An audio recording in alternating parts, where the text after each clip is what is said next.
जंग सितंबर का दूसरा दिन था। लाहौर के महाज पर आगे वाली तमाम कंपनियां पीछे हट आई थीं, लेकिन रावलपिंडी के रहने वाले बलोच रेजिमेंट के एक हवालदार ने अपनी प्लाटून को नहर से आगे ही रहने दिया। अफसोस उसका नाम याद नहीं। उसने दुश्मन के किसी अफसर की घड़ी बांध रखी थी। इससे जाहिर होता था कि वो पहली झड़प में दुश्मन के किस कदर करीब गया था। जब उसे कहा गया कि अपनी प्लाटून को नहर के उस किनारे से हटा लाओ, तो उसने वायरलेस पर जवाब दिया, मुझे आगे ही रहने दो, मैं यहाँ स्क्रीन का काम करूंगा। दुश्मन आया तो पीछे इत्तला कर दूंगा। ये तो उसका सरकारी जवाब था। उसका जाती जज्बा कुछ और था। उसने अपने साथियों से कहा, मेरे जीते जी इंडियन आर्मी लाहौर की तरफ एडवांस नहीं करेगी। भारतीय मेरी लाश पर से गुजर कर आगे जाएंगे। मैं नहर से आगे शहीद होना चाहता हूँ। उसे आगे ही रहने दिया गया। 6, 7 और 8 सितंबर तक इस हवालदार ने अपने जवानों समेत आंख भी न झपकी और कबल अज़ वक्त दुश्मन की नक्लो हरकत की खबरें पीछे भेजता रहा। 8 सितंबर के रोज वो नहर से आगे ही शहीद हो गया,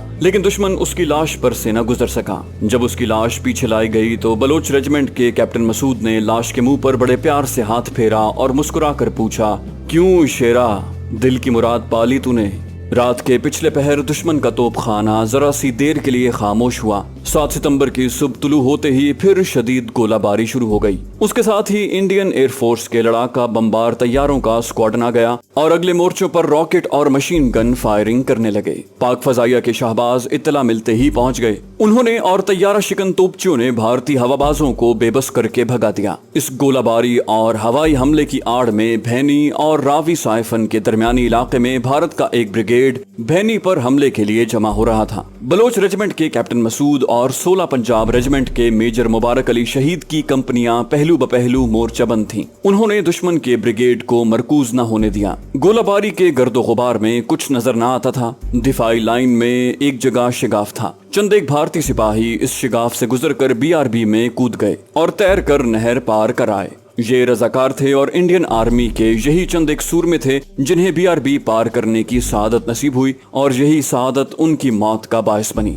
लेकिन ये इत्तला मुसद्दिका नहीं। मालूम हुआ था कि सिर्फ एक भारतीय सिपाही ने बीआरबी नहर तैर कर पार की थी और ये सिपाही मुसलमान था। इस शिगाफ को पुर करने के लिए 16 पंजाब रेजिमेंट के बी कमांडर मेजर नजीर गुल ने अपनी कंपनी और चंद एक टैंकों की मदद से दुश्मन पर जवाबी हमला कर दिया और नहर से आगे जाकर दुश्मन को जानी नुकसान पहुंचाया और उसे पसपा करके अपने मोर्चे इस अंदाज से मुस्तहकम कर लिए कि बीआरबी का अगला किनारा अपने कब्जे में ले लिया। 7 और 8 सितंबर की दरमियानी रात तक दुश्मन का मेन अटैक नाकाम हो चुका था। अब बिला खौफे तरदीद कहा जा सकता था कि जनरल चौधरी का प्लान तबाह हो चुका है। चुनाचे फैसला किया गया कि नहर से आगे पोजीशन ली जाए ताकि जंग नहर पर न रहे। दुश्मन को इस हद तक उखाड़ दिया गया था कि वो बड़े पैमाने पर रीग्रुपिंग कर रहा था और उसकी कोई पोजीशन मजबूत नहीं थी। जरूरत इस अमर की थी कि दुश्मन के आसाबी मरकज पर वार किया जाए। नफरी के तनासुब को देखते हुए अमलन ये फैसला मुमकिन नहीं था, लेकिन नामुमकिन को मुमकिन कर दिखाने के सिवा कोई चाराकार न था।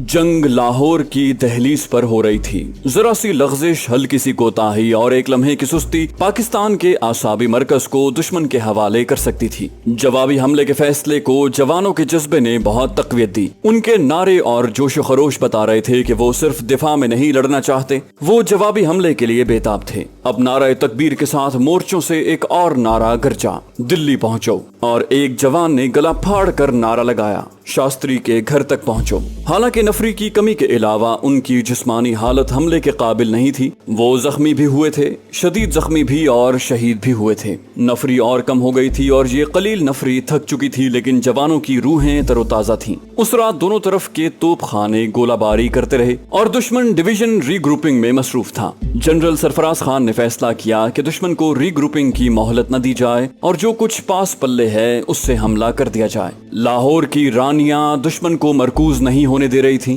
ओपी निहायत जचे तुले फायर ऑर्डर दे रहे थे। लाहौर शहर अपनी तोपों के धमाके से हिल रहा था और दुश्मन के डिवीजनों का सत्यानाश हो रहा था। इस जवाबी हमले का फैसला तारीखी अहमियत का हामिल है। ये कहना गलत नहीं कि इस कदर कम नफरी से इस कदर ताकतवर दुश्मन पर हमले की मिसाल जंगों की तारीख में कम ही मिलती है। तारीख इस्लाम में ऐसा फैसला बदर के मैदान में किया गया था, जहाँ 313 1000 के लश्कर पर टूट पड़े تھے۔ 8 ستمبر کی سحر لاہور کے سرحدی میدان میں غازیان پاک نے اس فیصلے کو دہرایا، جہاں چند ایک پیادہ کمپنیوں کو 15-16 بوسیدہ ٹینکوں کی مدد سے پورے ڈویژن اور ٹینک ریجمنٹ کے پاؤں اکھاڑنے کے لیے میدان میں اتارا گیا۔ بریگیڈیئر عبدالقیوم شیر کو یہ کٹھن فرض سونپا گیا کہ وہ راوی سائفن سے BRB پار کر کے جنوب کی طرف پیش قدمی کریں اور دشمن کا مقابلہ کرتے ہوئے واہگہ چیک پوسٹ کے قریب سڑک کو کٹ کریں۔ ان کے ساتھ ٹینکوں کے 2 پورے اسکواڈرن بھی نہیں تھے۔ جو بٹالین ساتھ تھی اس کی بھی ایک کمپنی کم تھی۔ اس بریگیڈ کو راستے میں ختم کرنے کے لیے بھسین کے علاقے میں دشمن کی پوزیشنیں تھیں اور بائیں طرف سرحد کے ساتھ دشمن کے بریگیڈ موجود تھے۔ بریگیڈیئر آفتاب احمد کو یہ مہم دی گئی کہ وہ بریگیڈیئر قیوم شیر کے پہلوؤں کی حفاظت کے لیے بھسین کے بائیں والے دشمن پر حملہ کریں اور اسے تباہ کر کے سرحدی چوکیوں رانی، توتی اور شمشیر پر حملہ کریں تاکہ ادھر سے دشمن سر نہ اٹھا سکے۔ نہر کے تمام پل اڑائے جا چکے تھے، صرف راوی سائفن تھا جہاں سے نہر کو پار کیا جا سکتا تھا، لیکن بلندی کی وجہ سے وہاں سے گزرنا پرخطر تھا۔ تمام علاقہ اور گزرنے کا راستہ دشمن کے توپ خانے کی نظر اور زد میں تھا۔ ٹینکوں کو بھی وہاں سے گزرنا تھا، لیکن سامنے کا علاقہ دلدل اور چھوٹی چھوٹی جھیلوں سے اٹا ہوا تھا۔ ہاتھی گھاس کا جنگل دشواریوں میں اضافہ کر رہا تھا۔ اس طرح اپنے حملہ آور دستوں کو بیک وقت 2 مارکے لڑنے تھے، ایک ان دشواریوں کے خلاف اور دوسرا دشمن کے خلاف۔ جوابی حملے کے ہراول میں 16 پنجاب ریجمنٹ کی B کمپنی تھی، جس کی کمان میجر نذیر گل کر رہے تھے۔ ان کے ساتھ ٹینکوں کے 2 ٹروپ اور بلوچ ریجمنٹ تھی اور قیادت بریگیڈیئر آفتاب احمد کر رہے تھے۔ سائفن کی طرف سے توپ خانے کا فائر دشمن پر مرکوز کروایا گیا اور اوپر سے پاک فضائیہ کے طیاروں کا کور حاصل کیا گیا۔ دشمن کی جوابی گولہ باری آ رہی تھی۔ اس گولہ باری میں ایک ٹینک اور ایک جوان سائفن سے گزرا۔ بریگیڈیئر آفتاب احمد 16 پنجاب ریجمنٹ کے بٹالین کمانڈر کرنل گول والا اور بلوچ ریجمنٹ کے بٹالین کمانڈر کرنل تصدق حسین سائفن پر موجود تھے۔ اپنے کمانڈروں کو اپنے اس قدر قریب دیکھ کر جوانوں کے حوصلے کو تقویت مل رہی تھی۔ اس مختصر سی فورس کے سامنے بھارت کی مشہور فوجی چوکیاں شمشیر اور رانی تھیں، جہاں دشمن کا نمبر 69 بریگیڈ تیار کھڑا تھا۔ میجر نذیر گل نے ٹینکوں کی صرف 2 ٹروپوں کی مدد سے رانی پر نہایت تیز حملہ کیا۔ بلوچ ریجمنٹ کی ایک کمپنی نے شمشیر پوسٹ پر حملہ کر دیا۔ دونوں کمپنی کمانڈروں نے اس بے جگری سے اتنی بڑی قوت سے مار کا لڑا کہ بدر کی یاد تازہ کر دی۔ بھارتی بریگیڈ نمبر 69 کا بریگیڈیئر کمانڈر نہایت غیر فوجی انداز سے بھاگ اٹھا۔ فائر بندی کے بعد مصدقہ اطلاع ملی تھی کہ اس بریگیڈیئر کا کورٹ مارشل کیا گیا تھا اور اسے سزا کے طور پر فوج سے برطرف کر دیا گیا تھا۔ رانی پر قبضے کے دوران 16 پنجاب ریجمنٹ کی B کمپنی کے نائک شیر بادشاہ اور محمد اقبال شہید ہوئے۔ محمد اقبال ضلع لائل پور کا رہنے والا جواں سال سپاہی تھا۔ وہ اور شیر بادشاہ ایک ہی جیپ میں تھے جس میں RR یعنی ٹینک شکن گن لگی ہوئی تھی۔ شیر بادشاہ اور محمد اقبال جیپ کو کمپنی کے پیچھے پیچھے لے جا رہے تھے، کیونکہ دشمن کے ٹینک ابھی سامنے نہیں آئے تھے۔ جب دشمن نے رانی پوسٹ کو ہاتھ سے جاتے دیکھا تو پیادہ سپاہیوں کے مقابلے کے لیے ٹینکوں کو سامنے لے آیا۔ میجر نذیر احمد گل نے نائک شیر بادشاہ اور سپاہی محمد اقبال کو RR جیپ آگے لانے کو کہا۔ شیر بادشاہ نے حکم ملتے ہی جیپ کو تیزی سے آگے بڑھایا اور RR سے ایک گولہ فائر کر کے دشمن کے ایک ٹینک کو تباہ کر دیا، پھر دوسرا گولہ فائر کر کے ایک اور ٹینک کو بیکار کر دیا۔ وہ جوش میں آ کر اور آگے بڑھ گیا۔ دشمن کا ایک اور ٹینک دور پیچھے کھڑا تھا۔ اس ٹینک نے ایسا گولہ فائر کیا جو نائک شیر بادشاہ کی جیپ میں آ کر لگا۔ اس سے شیر بادشاہ بھی اور اس کا ساتھی سپاہی محمد اقبال بھی شہید ہو گئے۔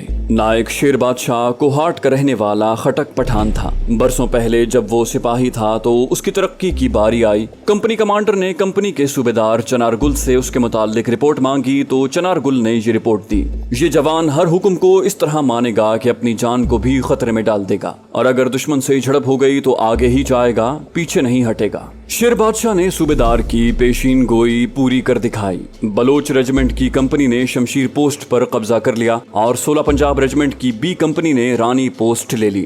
گویا اپنے دستے دشمن کی سرحد میں داخل ہو گئے۔ دوسری طرف بریگیڈیئر قیوم شیر جنگ کے انتہائی پرخطر مہم سر کرنے چل پڑے تھے۔ ان کے ساتھ بھی پلٹنے نہیں بلکہ کمپنیاں تھیں اور 2 ٹینک سکواڈن تھے جن کی قیادت میجر نذر حسین اور میجر سرور شہید کر رہے تھے۔ ساتھ رسالدار غلام علی شہید शहीद थे। ब्रिगेडियर क़य्यूम शेर के सामने 14 मील की ऐसी मुसाफत थी जहां दोनों तरफ दुश्मन मौजूद था और टैंकों को तबाह करने के लिए ढके छुपे रॉकेट लॉन्चर, RR गन्ने और टैंक थे। ये लम्हात सिर्फ ब्रिगेडियर क़य्यूम शेर और ब्रिगेडियर आफ्ताब अहमद के लिए ही नहीं बल्कि पाकिस्तान भर के लिए नाजुक तरीन लम्हात थे। मेजर जनरल सरफराज खान के आसाब पर जंग के तमाम अरसे में इस कदर बोझ कभी नहीं पड़ा था जितना इस हमले के दौरान पड़ा था, क्योंकि उन्होंने पाकिस्तान के नाम पर सैकड़ों माओं के सजीले बेटे बाजी पर लगा दिए थे। दो लाजिम व मलजूम खतरे सामने नजर आ रहे थे। अगर ये जवान जानों के नजराने देकर भी बाजी हार जाते तो लाहौर के दिफाई दस्तों के लिए बहुत ही दुश्वारी पैदा हो जाती। लेकिन जनरल सरफराज खान कहते हैं,